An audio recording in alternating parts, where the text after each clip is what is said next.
Do you feel like the economy is heading towards full employment? Apparently we are, if you believe the forecasts in last week's federal budget. It's a questionable idea, but it's fascinating how we got here. It involved a massive amount of fiscal stimulus, loose monetary policy, and closed borders. And it's raised real questions about the usual way of doing things. Have we ever had full employment? We've talked full employment before, but let's revisit some of the key ideas quickly, so we can see how different things are today. Australia used to have a policy of genuine full employment. It lasted from 1946 to 1975. During that period, the unemployment rate was kept under 2% on average. And in that era, in 1960, the Reserve Bank of Australia was created. Its founding charter reflected the spirit of those full employment days. Now, the old full employment policies had obvious problems because they were built around the male breadwinner model. But they underpinned 3 decades of growth after World War II, with rising living standards and the expansion of the middle class. However, when Australia's economy was hit by a stagflation in the 1970s, and the unemployment rate jumped to double digits, policymakers abandoned their old commitment to full employment amid the chaos. They embraced a new theory that said higher levels of unemployment could be natural for prevailing conditions. And they adopted a new definition. Full employment would be the level of unemployment that kept a lid on inflation. The ugly term for that level of full employment was the NAIRU, or non-accelerating inflation rate of unemployment. Under the NAIRU regime, the economy could apparently be in full employment when the unemployment rate was 4%, or 6%, or 8% or higher. It depended on conditions. And that's what full employment still means today, when you hear policymakers referring to it. Now, the NAIRU concept has always had its critics. And at the beginning of last year, Professor Ross Garnaut, a professorial research fellow in economics at the University of Melbourne, criticised its use as a policy guide. He said it had condemned hundreds of thousands of Australians to involuntary unemployment.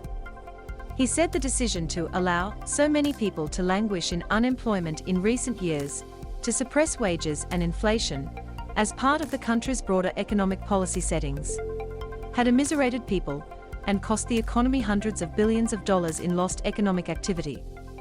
We should return to genuine full employment, he said. He also pointed out that policymakers had repeatedly miscalculated the NAIRU anyway, and said they should stop guessing where full employment could be. He said they should just drive unemployment down until wages picked up. He estimated we could hit an unemployment rate of 3.5% or lower, the lowest it's been since the 1970s, before that happened. When he made those criticisms last year, the unemployment rate was 6.4%. So, what's happened since then? A switch in budget strategy. Quite a lot. A couple of months after Professor Garnaut's critique, Treasurer Josh Frydenberg said he wanted to use his next federal budget to prioritise pushing unemployment down. He was talking about last year's budget. Mr. Frydenberg said he wanted to prioritise getting people into jobs, so he wasn't going to deliver an austerity budget by chasing a budget surplus. It was a radical departure from previous coalition thinking. He said Treasury and RBA officials had come to believe that the unemployment rate would need to have a 4 in front of it before wage pressures began to build, so that's what he wanted to do. But then he went further.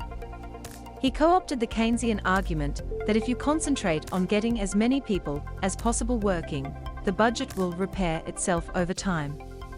It was brazen, because the coalition had got into power in 2013 by arguing the exact opposite. I want to come back to this point. Full employment was not as full as first thought. A few weeks after Mr. Frydenberg's budget volte farce last year, Treasury officials published a paper that admitted their estimate of the NAIRU had probably been wrong for the 5 years leading up to the pandemic in 2020. They said their model had suggested Australia's economy would be close to full employment when the unemployment rate was roughly 5%. But they now thought the economy could probably have handled a lower level of unemployment over those 5 years to 2020, say somewhere between 4.5% and 5%.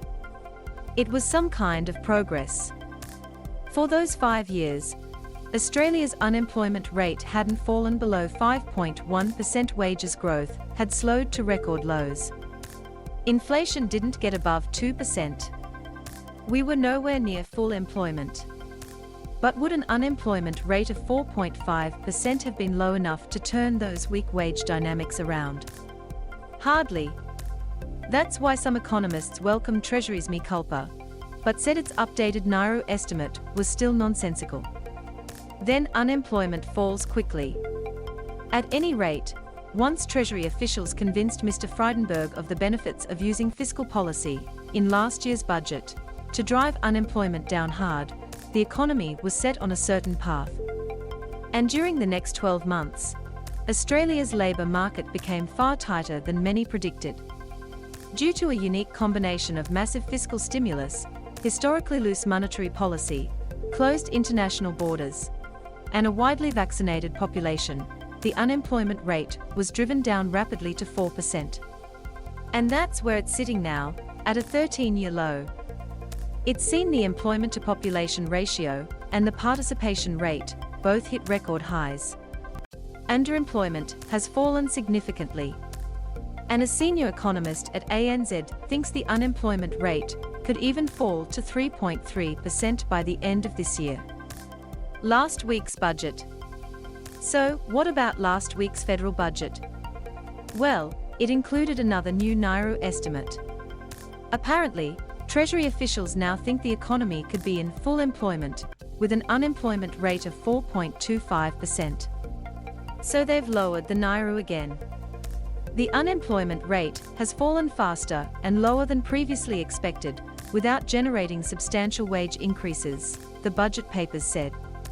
The underlying level of spare capacity and underemployment present in the economy may not have been captured in the previous NAIRU assumption.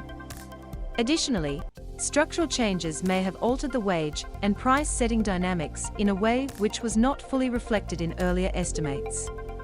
Whoops! But no matter. Treasury is now forecasting the unemployment rate to fall to 3.75% in the September quarter, and to remain there until the end of 2024-25. We're talking 1970s levels of unemployment. And note that detail.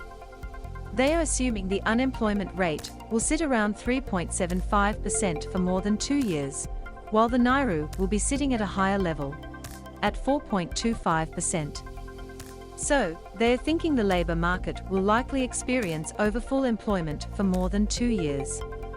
Then, after 2024-25, they assume the unemployment rate will steadily transition back up to the NAIRU. It pushed potential output higher. Which brings us to the final section. Remember how Mr. Frydenberg said, before last year's budget, that he wanted to prioritise employment growth, and that it would drive budget repair over time? Well, last week's budget provided some evidence of that strategy working. It showed that, as the labour force has grown to a record size, and the unemployment rate has been driven down hard within that larger labour force, there are more people available to produce goods and services over the medium term. That's resulted in a higher level of potential GDP by the end of the medium term. Higher potential output largely reflects an increase in the size of the productive workforce associated with a permanently lower unemployment rate, the budget papers said. So, instead of relying on high population growth to be a major driver of potential growth, which they've been doing in recent decades, we've been able to recover from the recession and lift potential output again by drawing down heavily on the pool of local unemployed people. It's seen the number of unemployed people fall to levels last seen over a decade ago, along with higher than expected tax receipts and lower welfare payments. It's another fascinating outcome of the experiment we've been running.